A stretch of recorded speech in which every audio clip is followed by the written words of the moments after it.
Le plan financier intérieur. Est-ce que vous avez une fois entendu parler de ce plan financier intérieur? Où? Quand? Et comment est-ce qu'on vous a interprété cela? Si vous êtes sur cette vidéo et que vous êtes pressé, vous pouvez aller.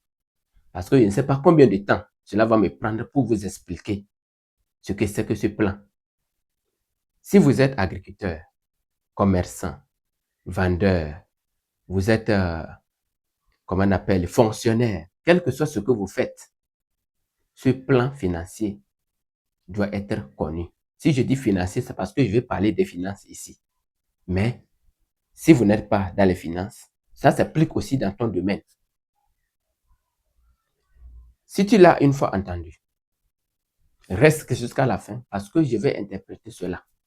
Mais si tu es pressé, vas-y, je répète ça. Le commun des mortels ignore ce plan et ils sont bloqués. Dans l'univers, dans les lois de l'univers, je te l'appelle la loi de correspondance. Ce qui est dedans est comme ce qui est dehors. Ce qui est en haut est comme ce qui est en bas, comme le disait Hermès Trismégiste.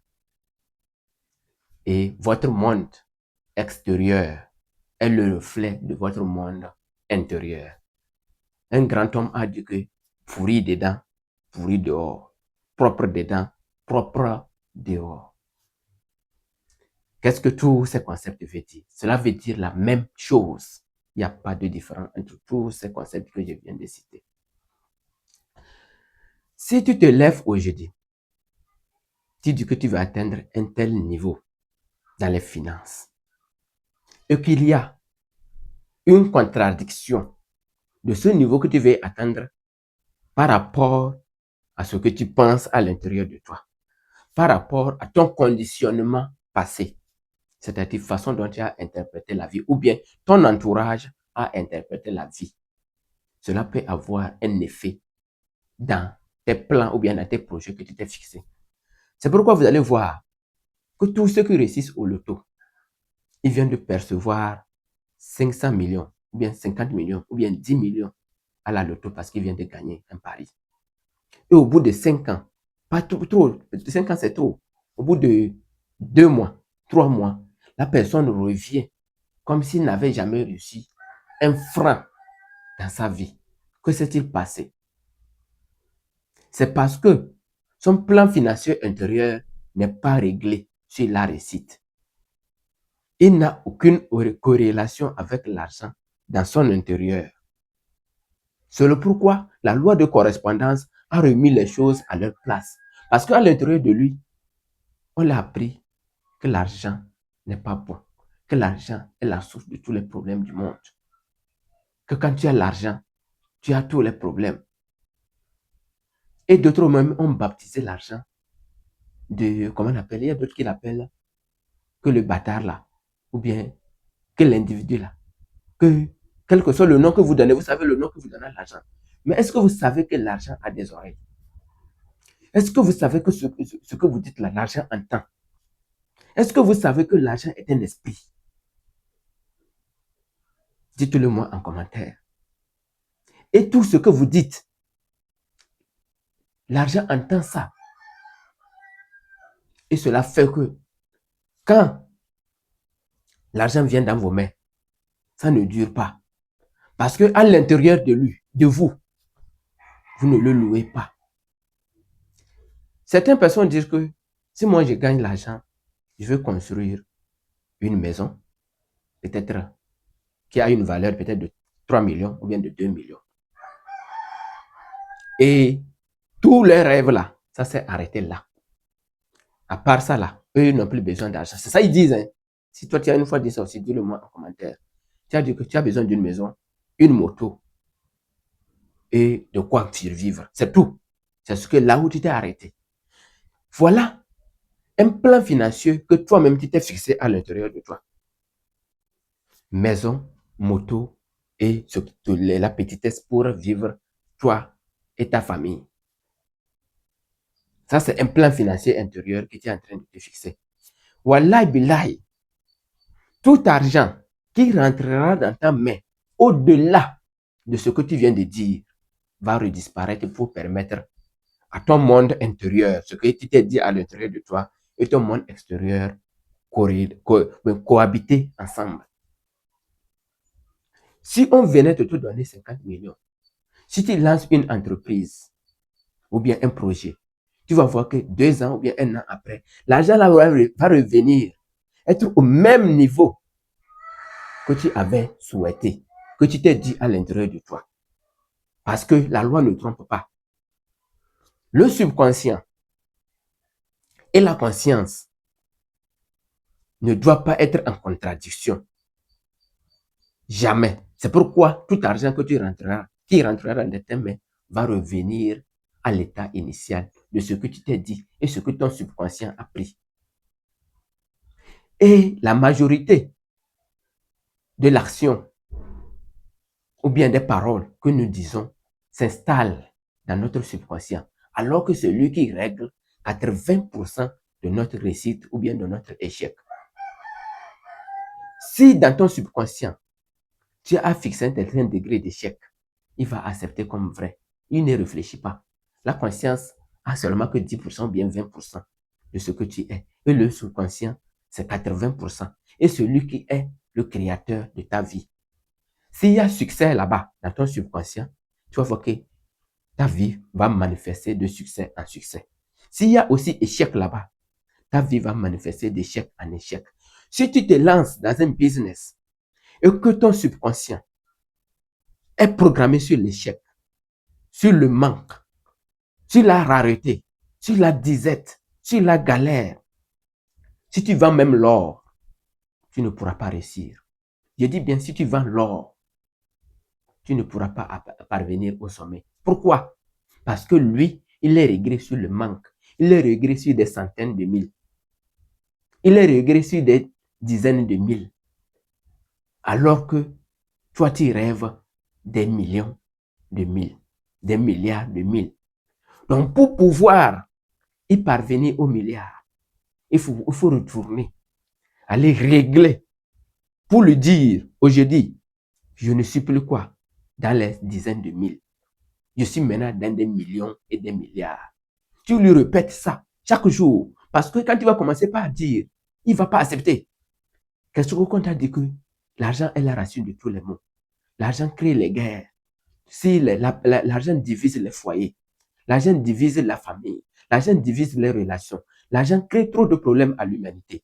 Et on t'a répété ça, tu as accepté pour vrai. Et aujourd'hui, tu te dis que tu veux quitter dedans. Et tu penses que cela sera facile. Cela ne sera jamais facile. Ça ne serait pas facile. C'est pourquoi tu vas voir d'autres personnes dire qu'il a la main percée. Il va courir aller chez le marabout dire qu'il veut régler ses problèmes de main percée. Tu ne pourras pas régler ce problème de main percée. Il ne faudrait pas qu'on vous trompe. Tu n'as pas de main percée. C'est ton plan financier intérieur qui est réglé sur le manque. Voilà pourquoi l'argent ne peut pas rester dans tes mains. Si ça rentre là, il faudrait que ça va couler jusqu'à le rester au niveau que tu mérites. C'est bon? Au niveau que tu mérites. Ça ne pourrait pas. Mais si tu es réglé sur des milliards et tu vends même caca de bœuf là, wallahi billahi, tu vas réussir. Parce que l'univers va commencer par ouvrir les opportunités afin que tu puisses arriver à ce qui est à l'intérieur de toi. Même quand tu dors, tu auras des coups de fil. Même quand tu dors, ton imagination va aller ouvrir certaines portes afin que tu puisses rentrer, afin que tu puisses percevoir quelque chose. Voilà ce que le plan financier intérieur. Pour briser, pour ce plan financier que tu as réglé sur le manque, sur la disette, sur la pauvreté, sur la rareté, tu dois te reprogrammer ton état mental. Tu dois reprogrammer ton esprit subconscient pour lui dire que tu n'es plus ce que tu disais avant. Tu veux avoir un boulot et c'est toi qui fais le dépôt des dossiers. Mais chaque temps, tu dis qu'il n'y a pas de boulot dans le pays. Tu critiques l'État. Tu critiques les entreprises. Tu critiques ceux qui sont fonctionnaires. Tu dis qu'ils n'ont pas mérité leur place. Alors que tu veux être là-bas. Mon frère, dis-moi, depuis quand une personne a insulté une autre personne et la personne revient chez lui? Il ne peut pas venir chez toi. Le boulot ne viendra pas parce que tu es en train de vilipender ceux qui sont en train de fonctionner. Tu es en train de vilipender l'État. Tu es en train de vilipender ceux qui font leur job. Voilà pourquoi ton plan financier est réglé sur quoi? Sur le chômage. Tu vas rester dans le chômage d'année après année. Tu vas aller accuser les personnes au village, les personnes autour de toi. Qui que ce soit que tu trouves sur son chemin, tu vas dire que celui qui est à la base de ton manque, de ta désert, ou bien de ta souffrance. Ce n'est pas lui. C'est l'intérieur qui crée l'extérieur. Du moment où tu règles ça, ça va marcher. Tu ne peux pas croire que le riche n'ira pas au paradis, que les riches sont méchants, que les riches sont ceci, cela, cela. Et tu vas croire que ta boutique que tu as ouverte là, ça va perdurer. Tu n'en veux pas perdurer. Si tu as cette conception, ça veut dire que tu veux une chose et son contraire. C'est ce qui ne marche pas dans le monde spirituel, dans la métaphysique. Ça ne peut pas marcher. Il faudrait que tu corriges cela. Tu corriges tes pensées, tu corriges tes actions et tu corriges ton langage intérieur. Il faut le corriger impérativement. Sinon, tu ne pourras rien faire de bon. Qu'il est plus facile pour un cheval ou bien pour un chameau de passer par le trou d'une aiguille qu'un riche d'entrer le royaume des cieux. Donc, si tu as accepté cette conception pour vrai, et que cette conception qui n'a pas été bien interprétée, et que tu l'as acceptée pour vrai, tu vas voir que ta vie ne changera pas. Parce qu'une fois que l'argent va commencer à venir vers toi, ton subconscient va commencer par se lever, dire que mon frère, ça là, c'est pas pour toi. Et tu auras peur, de sorte que tu vas lâcher prise et l'argent va commencer par retourner là où c'était. Tu vas dire que non, ça c'est pas toi. Ça c'est pas toi. Est-ce qu'on se comprend? Donc, il faut aller reprogrammer ton état subconscient. Dire que je suis la paix, je suis l'abondance, je suis riche, je suis heureux, je suis l'amour, je suis la prospérité, je suis la grâce. Tout ce que je fais me réussit. Afin de reprogrammer l'esprit subconscient. Parce que celui qui est le maître de toi par rapport à la conscience. C'est la conscience qui te dit que j'ai soif, je puise l'eau, je bois. J'ai faim, je vais aller manger. Je suis fatigué, je vais aller me reposer. Ça, c'est la conscience. Lui, il est là-bas, il se repose. Il s'en fout. Tout ce que tu dis, lui, il accepte. Tous les concepts qu'on va réciter et que tu vas accepter pour vrai, lui, il accepte. Même quand tu dors, lui, il travaille. Il n'arrive pas à distinguer l'imaginaire et la réalité. Il n'arrive pas à distinguer ce qui est vrai du faux. Le subconscient, bien sûr que je parle. C'est pourquoi ce que tu vends depuis, vous allez voir que dans vos communautés là, il y a des gens qui ont ouvert une boutique. Depuis d'années, il est toujours au même pied, il n'avance pas. C'est juste parce que son plan financier intérieur est réglé sur la petitesse. Ce n'est pas réglé sur l'abondance, ni sur la prospérité, mais c'est sur la petitesse. Lui et sa famille. Et vous savez, le plus grand péché du monde, c'est de rêver petit. Si tu rêves petit, c'est un péché. Un péché inimaginable. Et regarde à l'heure le téléphone que tu utilises. Si le conceptionnaire avait rêvé petit, toi, tu ne pourras pas l'avoir. Le riz que tu as à la maison, si l'agriculteur ou bien ceux qui nous importent le riz avait rêvé petit, tu n'auras pas. La moto que tu as, va dans le magasin que tu as acheté là. Regarde les milliers de motos qui étaient là. Si la personne qui nous envoie ça avait rêvé petit comme toi, est-ce que toi tu auras accès à une moto? Dis-le-moi en commentaire. Est-ce que tu auras accès à une moto? Et vous êtes là en train de culpabiliser ceux qui sont en train de se lever. Non seulement ils sont en train de se lever, ils sont en train de résoudre les millions de personnes. Le matelas que tu as, quand tu pars dans les magasins, tu vois les matelas. C'est une seule personne qui a convoyé ça depuis l'Europe jusqu'à ça arriver. S'ils avaient rêvé petit, comme toi, est-ce qu'ils pouvaient y arriver? S'ils étaient dans la petitesse comme toi, est-ce que tu pourrais gagner un matelas pour dormir? Est-ce que tu pourrais avoir des chaussures? Est-ce que tu pourrais avoir un habit confortable pour toi-même?